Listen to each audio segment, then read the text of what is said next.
It might be said that the writing of history goes in fashions, and that at any particular time a specific theme or a period or a topic attracts a lot of attention. And that was certainly true of labour history, particularly in the late 1950s and the 1960s. A number of journals, a number of societies, all formed to focus interest on labour history. And labour history also attracted the attention of a number of formidable minds, many of them also active in left-wing politics. And prominent amongst those minds was that of John Saville, lecturer, reader and professor of economic and social history in the University of Hull until his retirement in 1982. John, you were born in 1916 and you went up to the London School of Economics in 1934. Was there anything in your childhood which suggested to you that you would pursue a career on the left of politics or in academia? I think not. My father was killed in the First World War, and my mother married again after about 7 or 8 years. My stepfather was a very reasonable man, and we had a very happy family life, and that plus the school that I went to, which was a very good grammar school, meant that I had a relatively placid, I think, and not troubled early life up to my going to LSE at the age of 18. But the reason that I became very quickly committed to the left was undoubtedly the political situation in which, of course, everybody found themselves at that time. The rise of fascism in Germany, it was already existing in Italy, the outbreak of the Spanish Civil War in 1936, domestically inside the country, the hunger marches, meant that many intelligent and lively young men and women, not all of course, became easily to accept a left position. And in my case, as with so many of my contemporaries, I joined the Communist Party a matter of months after I first went to LSE, and I remained, as you know, until 1956. Did you choose the LSE because it was a sort of radical institution, not as radical as it since became? But... No, I didn't. I was the only one in my sixth form who was studying the social sciences. And I would have gone to Cambridge if I'd had Latin. Not having Latin, I then sat for a scholarship which I got at LSE and went to LSE. I knew absolutely nothing about LSE except the fact that it offered a range of the social sciences of a kind that nobody else did in the country. You're on record as saying you didn't actually do a great deal of formal work at the LSE. You worked by yourself a lot of the time. Looking back, it really was extraordinary. Now, I specialised for 3 papers in economic geography. It was quite a good department in the sense that it had some interesting people in, but it was incredibly badly organised. And I never wrote an essay for the first 2 years of my career in LSE. The tutorial system was almost non-existent. I had Evan Durbin as my economics tutor for only about 3 visits. And generally speaking, the organisation for the students at LSE, in my experience at any rate, was extremely meagre. The fact is, as so often happens, you learn a great deal more from your peers than perhaps from your tutors. Lasky obviously affected me and influenced me enormously. I mean, Lasky was the man who really drove you into the library. I mean, he really communicated that enthusiasm for your subject and for knowledge that nobody else had to anything like the same degrees. But it was the caliber of the undergraduate students, and not least, I think, of the postgraduate students, because at LSE nearly half the student body was were postgraduates, and the postgraduates ate alongside the undergraduates, so that you would find yourself sitting by an American postgraduate or somebody from Europe, but particularly from the United States, and you learned a great deal. Okay, so you left the LSE in 37. Did you consider an academic career at Oh, that yes, time? yes, I did. I was certain and assured by everybody that I would get a research scholarship, of which there were only 2, and I didn't get it. So I was unemployed for something like 6 months. A very happy time, I may say, because I worked in a voluntary capacity for the Union of Democratic Control, which was run by Dorothy Woodman, who was living with Kingsley Martin of the New Statesman, and its politics suited me, of course, very well. However, my family, not unreasonably, started putting pressure on me that I should earn my living in some way or other, and so I went into business. And had the war not occurred, I think I should have been a businessman. I started a part-time postgraduate thesis at LSE. Whether I should have finished, I don't know, but the war came and answered that particular question, and I was called up in the spring of 1940. Right. What was the thesis on, incidentally? Well, it was on the flows of capital from 1870 to 1914, a very interesting subject, and the relationship with the economy of the United Kingdom. It's a matter which, as you know, has been much written about. But at that time, in 1937, it was only just beginning to be worried about, concerned about, thought about, and I was recommended to do this by H.L. Beales, with whom I had quite a friendly relationship, and it remained, I may say, until his death, very much later. Right. So the war interrupts this. Yes, and I was called up, as I mentioned a moment ago, in the spring of 1940. Now, I had an unusual army career for somebody with my accent, in that I did not take a commission.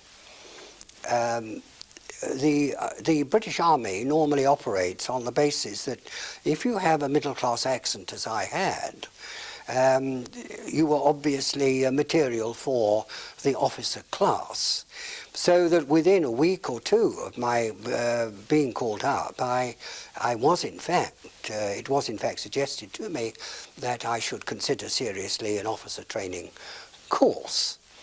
Now, the Communist Party, although it thought that the war, quite erroneously, was an imperialist war, nevertheless instructed in a very gentle kind of way, I think it's fair to say, but expected, perhaps is the better word, expected its middle-class recruits to take commissions, so that if you look at the wartime history of communists from 1939 onwards, you'll find that almost all of them, some of them have already been on this program, were officers.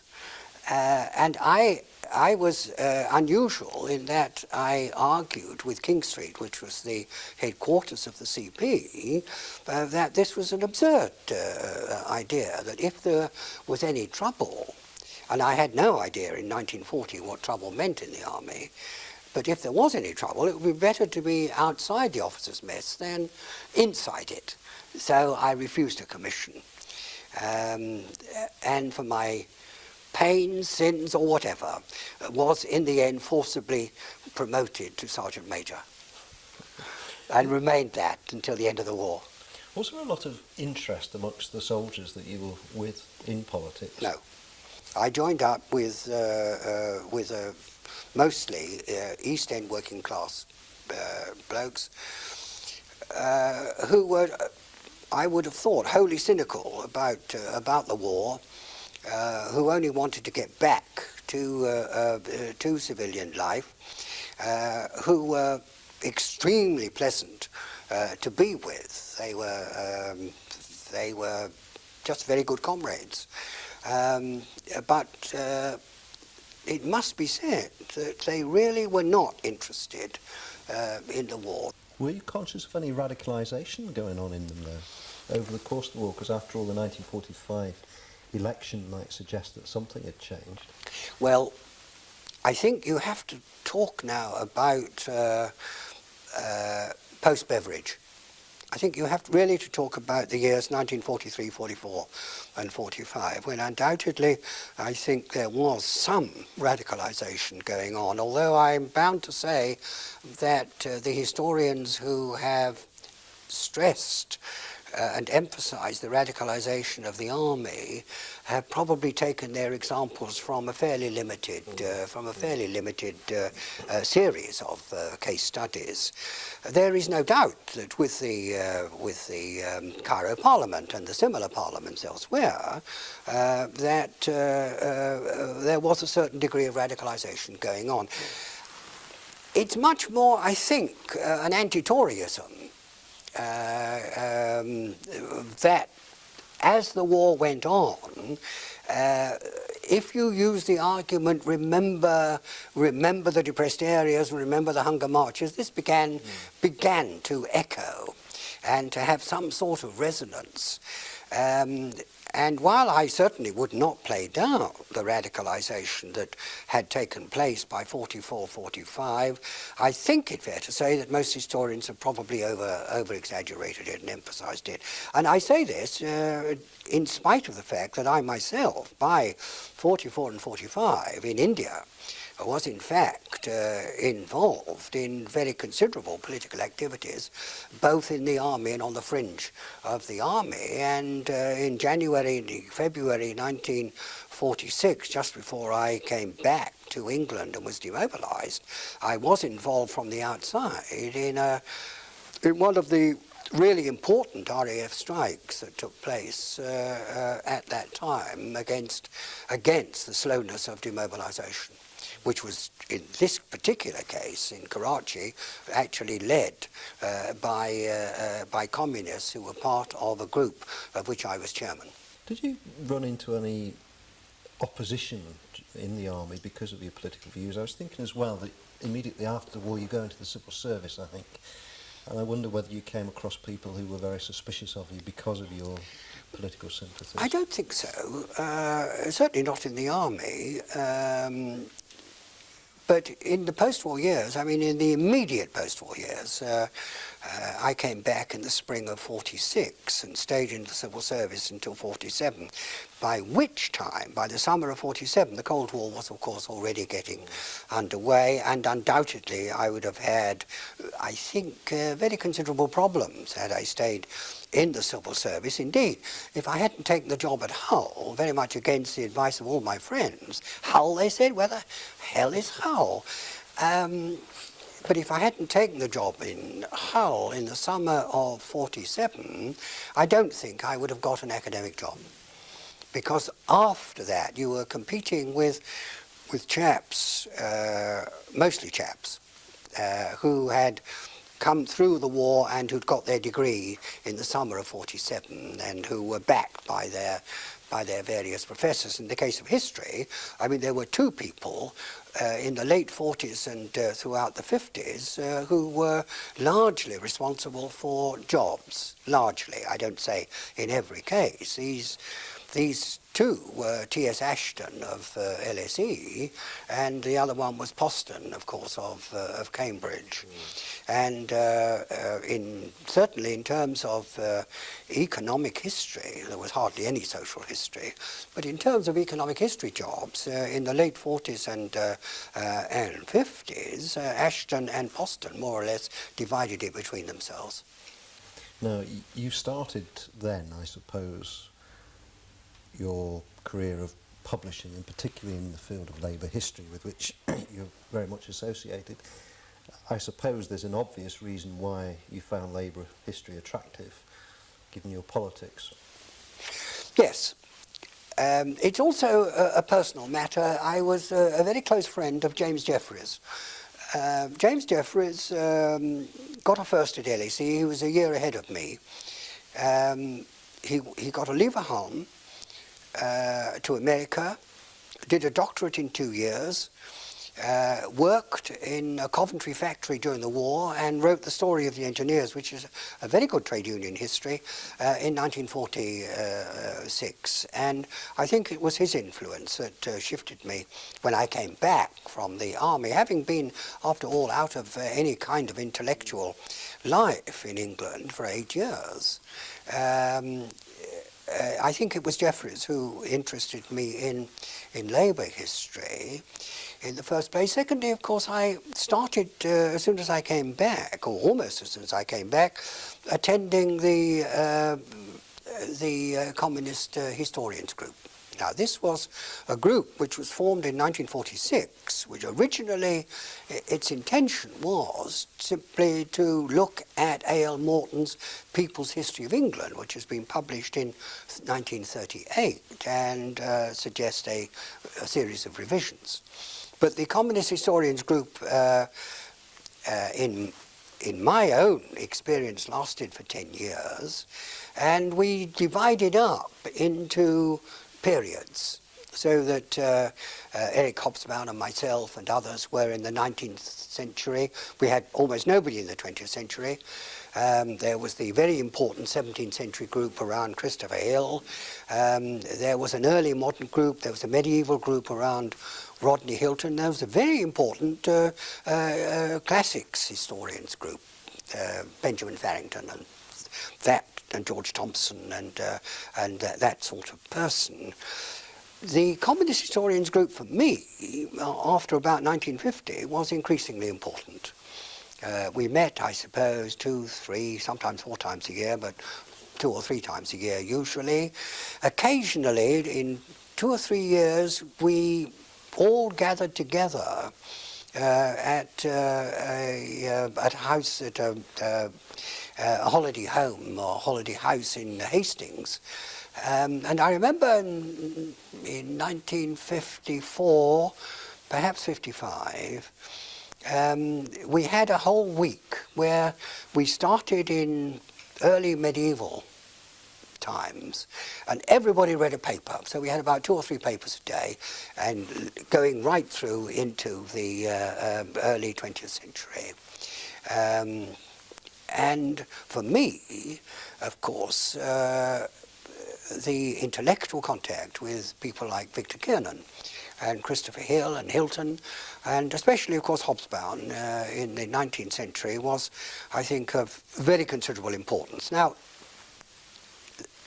that, by the way of background, in terms of labour history, I suppose it was a woman called Dona Tor, who was the translator and editor of the selected correspondence of Marx and Engels, who was herself a very considerable scholar, who never wrote what she was capable of writing, but she was of enormous help to everybody from the 17th century group to the 19th century group. And I think it was Dona Tor who suggested that Ernest Jones was a possible subject, and so I started on Ernest Jones, and she gave me very considerable help. Having done that, I was then somewhat deflected by the fact that Dartington Hall, through Michael Young, the Michael Young of the Consumers Association and so on, who was a contemporary of mine at LSE and who was a trustee of Dartington Hall, asked me if I would do a study of rural depopulation in the southern part of Devon called the South Hams.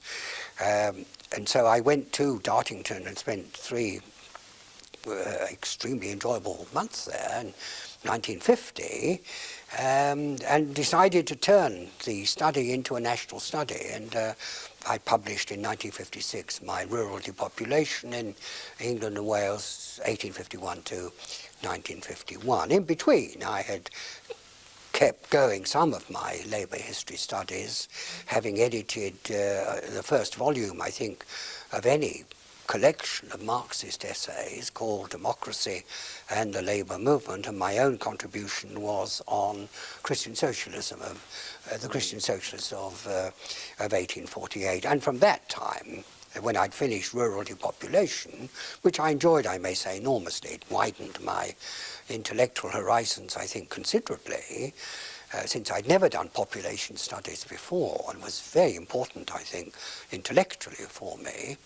I then went back to labour history studies, and I can't remember how I came in contact with him, but Asa Briggs and I decided to come together and edit a volume for Douglas Cole, for G.D.H. Cole. Cole knew about it. He died during the year it was being prepared, but in 1960 we published the first volume of essays in labour history. By that time, there was already a movement for the undersides of history. Hobsbawm had published his primitive rebels. Briggs had edited Chartist studies, and a group of us had formed in 1960 the Society for the Study of Labour History, and it went on from there. I wondered if you got any thoughts about that, why it was that labour history seemed to become very much at the leading edge of historical work for those years. I'm not sure that in the 70s, labour history as such, I think it was becoming... Perhaps a little earlier than that. It's a little earlier. I think labour history in the 60s, certainly. Then I think labour history, as it were, began to merge into general social history. And it was social history, not entirely, that influenced, I think, people to come into my department. I myself must make the point, although I spent most of my research on labour and social history, the fact is I very rarely taught it. I always taught the economic history to the first year and the third year in my department, and I've always believed that social historians ought to have a very good grounding indeed in economic history. And one of the problems, I think, of social historians in the 70s and now is precisely that they haven't got that kind of basis for their work. I should add that by the end of the 70s, I was becoming increasingly critical of what social history was being produced. And in my own case, if I may just make this as, it's not a general example, but as a particular example, I decided in the late 70s, when I was coming up for retirement, that when I retired, I would in fact complete all the outstanding work in labour or social history and move on to the 20th century into diplomatic history. And this I've done. Yes. And I ought to add that what started me on this were two things. One is I was becoming very critical of the history from below. I thought it was becoming very antiquarian. And I'm now, when I say I thought it was, I'm now talking of about the second half of the 70s. And I still think that's true. I mean, I still think that there's much too much antiquarianism in some of the social history, at any rate, that's being produced. But the second reason why I shifted from 19th century labour and social history into 20th century international relations is that I happened, almost by chance, to have reviewed three major biographies, one of Gateskill, one of Attlee, and the third volume of Bullock's Life of Bevin, which deals with Bevin. You know, it's an 800-page book or so, which deals with Bevin in the Labour government as Foreign Secretary. And having read these three, it seemed to me that they were not, in fact, offering what I thought actually happened. And I became, therefore, increasingly critical of the material that I was reading, both biographical and historical, concerning the 20th century, and particularly the Second World War and the post-war. And so I decided, having finished 1848, that I would move into the area of the foreign policy of the Labour government, with particular emphasis upon the character, nature, personalities of the ruling elites. And it's this that particularly interests me. I don't think I'm going to in any way, even if I lived, write the definitive history of the foreign policy of the Labour government of 45. What I hope I should be able to do is to give some pointers to an analysis of the upper classes in their varying aspects, so that in my first volume I deal with the mind of the Foreign Office in considerable detail. In my second volume, which I'm now working on, I'm going to do the mind of the military. I may say with enormous pleasure, since I thought the military were plain stupid during, or a lot of them, in the Second World War, and my reading of them in the last 18 months has I think confirmed that. I shall be, of course, as objective in quotes as I need to be in these matters. Tactful, presumably. Well, I don't know about tactful, but yes, I suppose so. I think it was Ralph Miliband who says that you really saw your role very much as an organiser of academic works, as much as contributing to it yourself. And I guess one of the major organising bits of work that you did was the Dictionary of Labour biography. I wonder if I could ask you to say something about the inspiration for that and how you went about tackling it. I don't think inspiration is the right word, actually. It came about in this way. Asa Briggs and I were producing this memorial volume to G.D.H. Cole. He died. The volume appeared as a memorial volume. And afterwards, Margaret Cole, his widow, offered Asa Briggs and or myself some manuscript volumes which Douglas Cole had been collecting for many years. Douglas Cole, as you know, was a very important Labour historian. I mean, one of the pioneer Labour historians. And these volumes were sort of contained skeleton biographies. I once used the phrase, and Margaret Cole was much incensed, but they were. I mean, they were names, dates, as far as he got them, and 2 or 3 lines. And Margaret said, well, why can't, she was talking to Asa and myself, why can't you use these and really make it into a volume? And Asa, who was just about to move to Sussex, said no. And I said, well, if I get money and financial assistance for some kind of research help, then I will perhaps do it. I regretted it, I may say, for a number of years. I experimented throughout the 60s, well, for 5 or 6 years in the 60s, with what kind of shape it should be. I first of all spent a year or so doing a who's who of the Labour movement, and that didn't seem to me right. And then I did a kind of truncated sentence edition, and I wrote about 100,000 words. And when I came to read it, it seemed to me absolute rubbish. So in the end, and in the end means about 1967, so this is 7 years after all this happened, in the end I decided it had to be a dictionary of national biography, but with much larger and fuller bibliographies, because at that time Labour history was very badly served with bibliographies.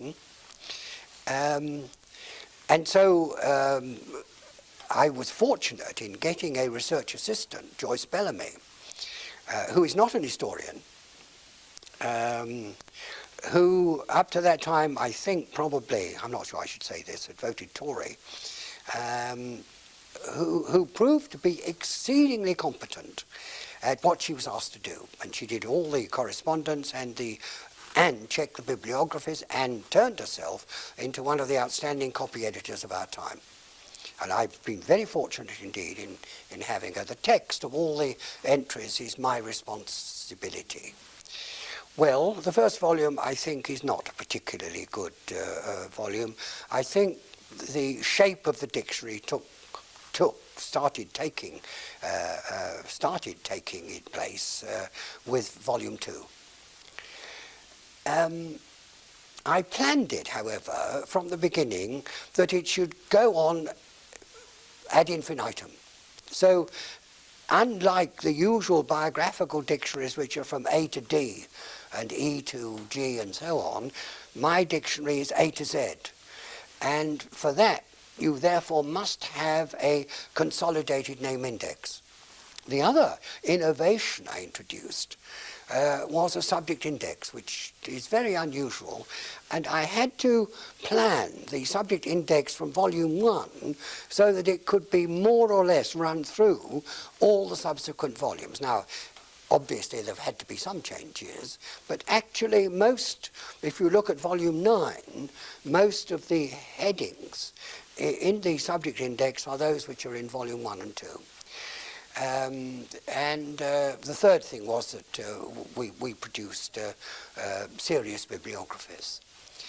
So I started work on this new version, as it were, which I'd come to about 1967-8, in about 1967-8, and published the first volume, I think, about 1971-72. And it's gone on since then, and I'm now working on volume 10. And then I shall finish. And it'll be passed on, I hope. Well, it's already been agreed to someone else who will, I hope, do another 10 volumes, and then it will continue. What principles of choice did you use in deciding who went in? That's a very good question. Everybody asks this question, so it's absolutely the right question to ask. No principles at all, except that the dictionary covers from the 1790s to the present day, providing you're dead. One of the most difficult things, is when you approach, say, a Labour MP about his biography, you have to say very tactfully in some way or other, well, of course, mate, that you won't get this in until you are dead. Huh? And I'm not exaggerating when I say, if you write to old people, it is a difficult, you have to be very tactful about this. So it's from the 1790s to the present day, providing you're dead. And some volumes simply take personalities from the whole spectrum of time. Other volumes do have, a greater emphasis upon, say, Chartism, which is one volume, but no volume is ever concentrated on one period or one movement. That's the general idea. But the second point is that I was very concerned with the dictionary, and I don't think I was influenced by the words I quoted from Edward Thompson about, the condescension of the past. But Edward and I were very close in the late 50s and early 60s, so I've no doubt that some of this rubbed off on me, and I was very concerned with the dictionary that it should not be like the Dictionary of National Biography, concerned only with the top brass. In fact, the contrary. My general principle has been that if anybody's likely to get a biography, so be careful about this, mate. If anybody's likely to get a biography, then they don't go in the dictionary. We made a mistake by accepting Ramsay MacDonald in volume 1, but we haven't made that mistake since. So it's the, next to the top rank and right down to the Secretary of the Local Trades Council. And I'm particularly interested in the Secretary of the Local Trades Council. The other thing is, I suppose, increasingly, we have tried to get more women in. This has proved difficult. I mean, we've succeeded, but only to an extent, I think. And one of the things that feminist historians don't do, it seems to me, is to write biographical essays on women in the labour movement. And yet, women in the labour movement is a very important part of the labour movement, and I wish I could get more to do it. I'm tempted to say they're interested in writing biographical dictionaries of themselves at the moment. But, well, yes. yeah. Would you regard the dictionary as your major academic work? I would like to think that my present work on the state and the upper classes and the ruling classes would be the one I'd be most remembered by. I am, however, certain that you're right. It's rather like Harold Nicholson, who, when he read one of the volumes of his diary, which one of his sons edited, said, well, I've written about 20 books, he said, but I would guess, I suspect, regretfully, that it's my diary that's going to be the one that everybody reads in 50 years' time. I have a feeling, in fact I'm sure, that this is true, that anything I've written will in fact be on the shelves and that the dictionary will still be consulted. Yes. One last question then. Is there anything that you would like to have done that you won't do? Yes, I'd like to have started work on the ruling class and the state much earlier than I did, yes.